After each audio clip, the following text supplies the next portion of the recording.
Hey guys, how's it going? So right now we're trying to measure the cylinders, right? So we looked at the manual and it's telling us to set the dial caliper to 3.3465, right? So we set up the dial caliper. The big number is the first one, then the .000. First one is the tenths, second is the hundredths, which you can't really see right there. The second one is the hundredths, and the even smaller one is the thousandths, and then the last one is the 10,000. So we set that up, and now we're trying to get the dial bore gauge to be the exact same spec as this.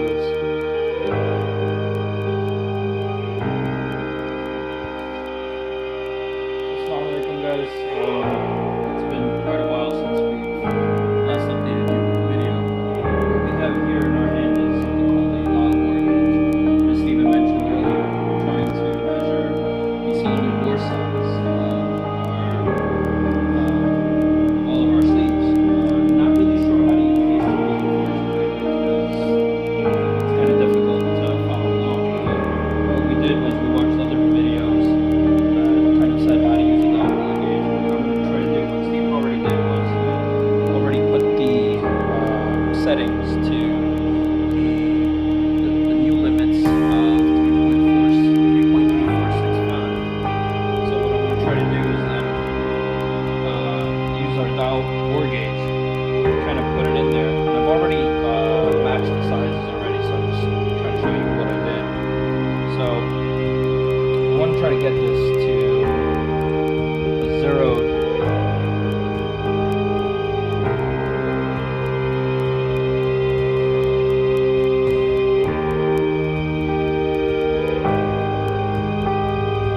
let's take a pause here. We're having a little difficulty. Yeah, we had some difficulty before by recalibrating everything. So this is what I'm doing.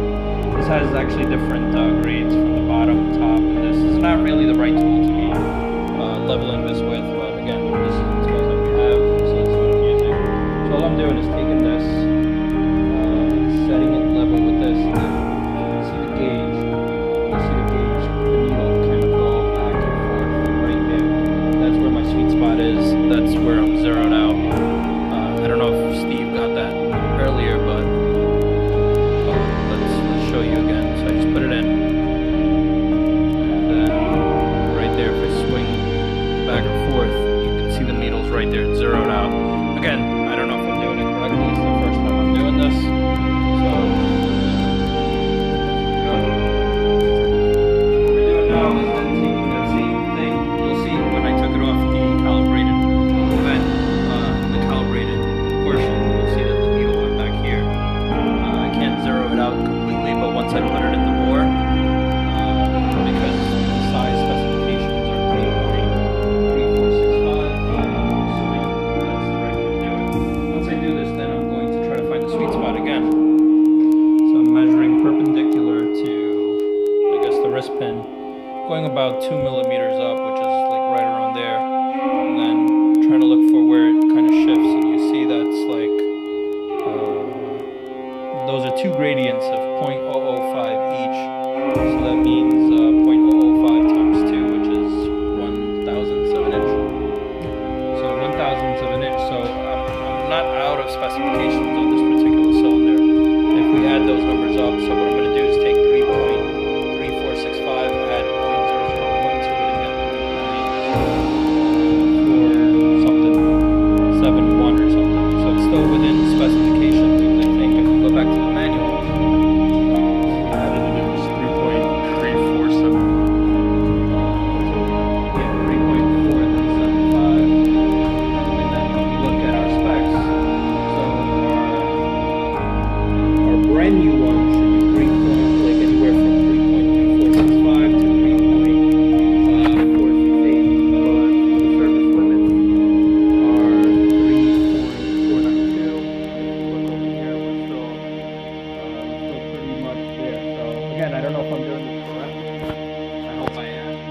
So that's what we're gonna do, and then we're gonna take 3 more measurements of that, and maybe we'll come back to you after. Peace. Alright guys, so we're up to the last cylinder. We've already recorded all cylinders, but we wanted to show you how we've been doing it. So you can follow along with the gauge. We're doing the last cylinder. All I'm doing is going about 6 millimeters in right here and taking measurements on planes, go perpendicular, maybe 30 degrees this way and 30 degrees this way. So we're taking two of them. So even focus on the gauge so that you can see it. Again, we don't know if we're doing this right. It's the first time I'm doing it, so I'm not sure if this is accurate or not, but this is what I can figure out. So here, you'll see where the needle kind of swings back and forth. It's right around, let me make sure I'm level.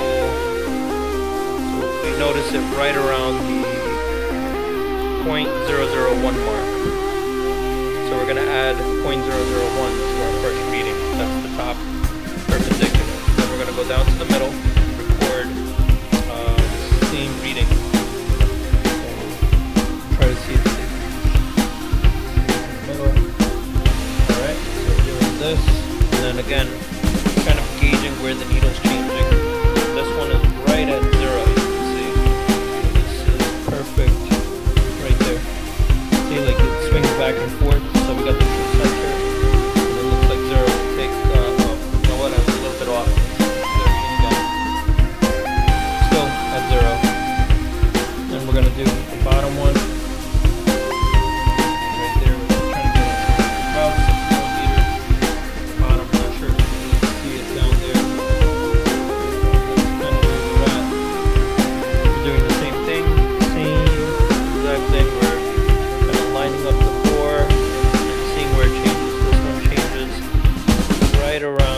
In between the first and second one, so I'm going to gauge that to be 0.001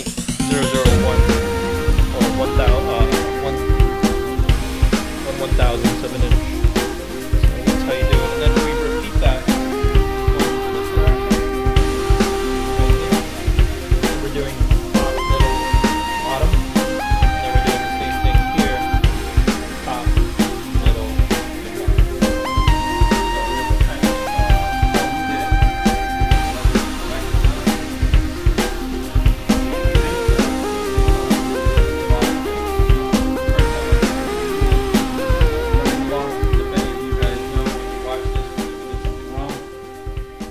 Comment on the video and let us know how we can do it right. Other than that,